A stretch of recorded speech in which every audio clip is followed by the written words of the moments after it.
সাকিবের মতো অলরাউন্ডার নেই, তামিমের মতো নির্ভরযোগ্য ওপেনার নেই, যার ক্যাপ্টেন্সির কোনো তুলনা হতো না সেই মাশরাফির জায়গায় আছে আনকোরা মেহেদী হাসান মিরাজ। মুশফিকুর রহিম ও মাহমুদুল্লাহ রিয়াদদের জায়গাগুলো কেউ পূরণ করতে পারছে না। আসলে জায়গাগুলো পূরণ হবার মতোই না। বাংলাদেশে অনেক ক্রিকেটার আসবে যাবে, তবে পঞ্চপাণ্ডবের এই অভাবটা রয়ে যাবে সবসময়। বছরের পর বছর ধরে তারা দেশের ক্রিকেটকে সম্মানজনক অবস্থায় রেখেছিলেন। তারা বিদায় নেয়ার পর বাংলাদেশ সেই সম্মানটুকু হারাতে বসেছে। পঞ্চপাণ্ডব কিভাবে দেশের ক্রিকেটে অবদান রেখেছিলেন বিস্তারিত জেনে নেন। প্রথমেই সাকিব আল হাসান। সাকিব ছিলেন দলের আসল খুঁটি না বলে তাকে দেশের ক্রিকেটের ত্রাণকর্তা বললেও ভুল হবে না। বছরের পর বছর ধরে একটা ভঙ্গুর দলকে তিনি টেনে নিয়ে গেছেন, হাল ধরেছেন ম্যাচের পর ম্যাচ, সিরিজের পর সিরিজ। একজন অলরাউন্ডার হলেও সাকিবকে আলাদা আলাদাভাবে দেশের সেরা বোলার ও সেরা ব্যাটার হিসেবে বিবেচনা করা হয়। এতেই পরিষ্কার লাল সবুজের ক্রিকেটে তার প্রভাব ঠিক কতখানি ছিল। প্রতিপক্ষ যত কঠিনই হোক, সাকিব ব্যাটে বলে পারফর্ম করতেন। কখনো চমকপ্রদ সিদ্ধান্তেও ম্যাচের গতিপথ পাল্টে দিতেন। তার মতো ক্ষুরোধারক ক্রিকেট মস্তিষ্ক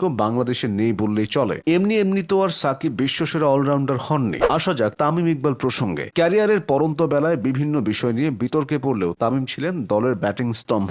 ব্যাটিংয়ে বাংলাদেশের যত রেকর্ড তার বেশিরভাগই এসেছে তার হাত ধরে। সর্বোচ্চ রান, সর্বোচ্চ সেঞ্চুরি ও সর্বোচ্চ 50-তে তার নামটাই বারবার উচ্চারিত হয়। ওপেনিংয়ে নেমে তিনি এক পাশ আগলে রাখতেন, ইনিংসটাকে যতটা সম্ভব লম্বা করতেন। এতে করে তখন হুড়মুড়িয়ে উইকেট পড়ার প্রবণতা তৈরি হতো না। তামিমের স্লো খেলা নিয়ে মাঝে সাঝে সমালোচনা হলেও দলের প্রয়োজনে তিনি দ্রুত রানও তুলতেন। ক্যারিয়ারের শুরুতে অতি আক্রমণাত্মক ব্যাটিং দিয়ে হইচই ফেলে দেওয়া তামিম পরে পরিণত হয়েছেন। তার সময়কালে বাংলাদেশের ওপেনিং জুটি নিয়েও চিন্তা করতে হতো না। একটা সময় চিন্তা করতে হয়নি ক্যাপ্টেন্সি নিয়েও।